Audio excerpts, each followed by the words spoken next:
para a pergunta do nosso ouvinte Pedro. Ele pede explicação sobre o texto que está em Mateus 24. Essa profecia, pastor, pode ser dividida em duas partes. Primeiro, o arrebatamento e segundo, o juízo final. Se for assim, Jesus estaria voltando 3 vezes à Terra. Falar a respeito.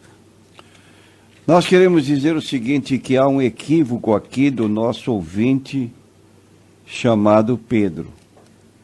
Porque no capítulo 24 de Mateus, versículos 1 a 3, nós vemos os discípulos interrogando o Senhor Jesus sobre o futuro.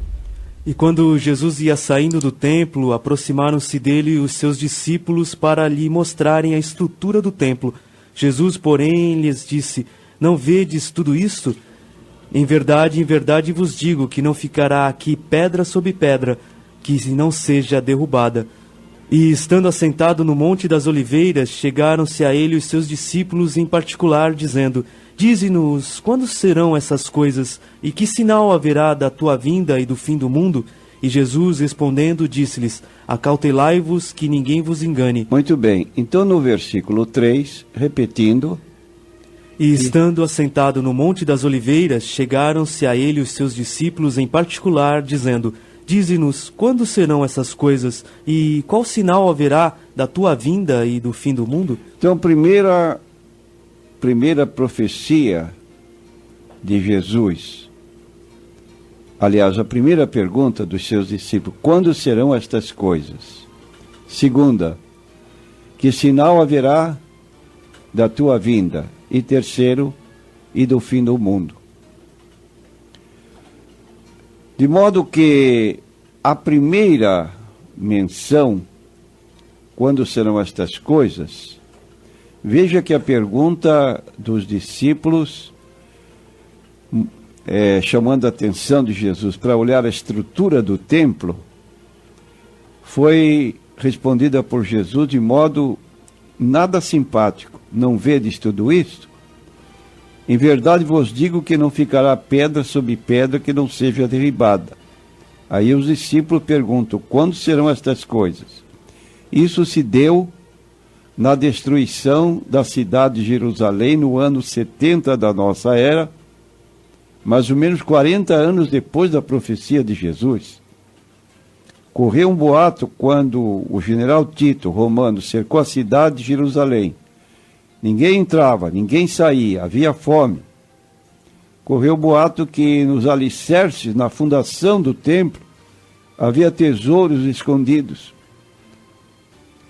E os soldados, então, procuraram derrubar todo o templo para chegar até os alicerces naquela tentativa de descobrir tesouros, segundo o boato que corria. Então teve esse cumprimento no ano 70 destas coisas.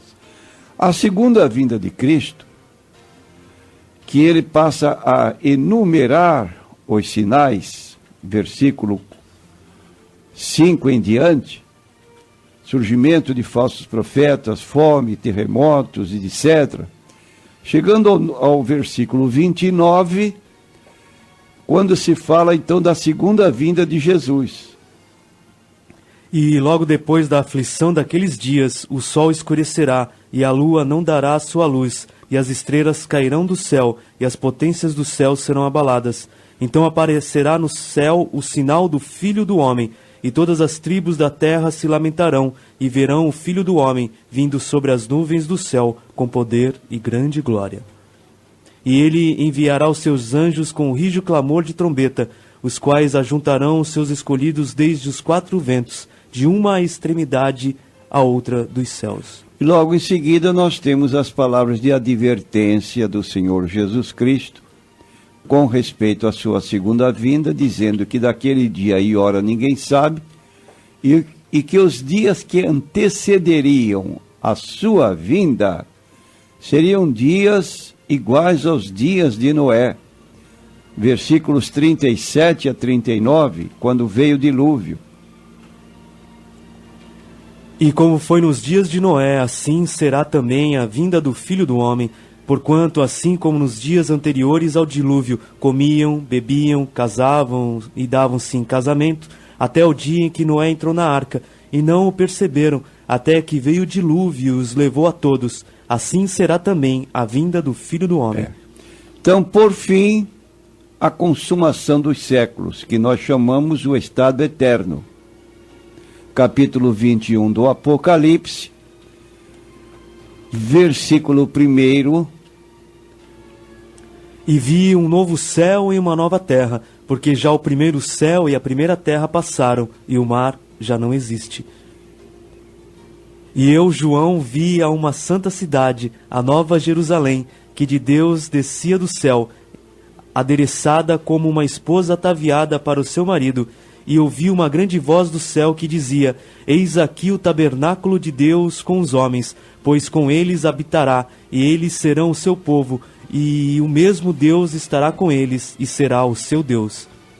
E Deus limpará de seus olhos toda lágrima, e não haverá mais morte, nem pranto, nem clamor, nem dor, porque já as primeiras coisas são passadas. Então haverá este estado eterno de felicidade, não haverá mais lágrimas, não haverá mais clamor, não haverá mais dor. E também o estado eterno com relação às pessoas que não tiverem a felicidade de ter aceitado a Cristo como Salvador, irão para o outro lugar que fala o Apocalipse, capítulo 20 e versículo 10, falando do estado final dos perdidos. E o diabo que os enganava foi lançado no lago de fogo e enxofre, onde está a besta e o falso profeta, e de dia e de noite serão atormentados para todo sempre. Está aí, irmão Pedro, a nossa resposta à sua pergunta.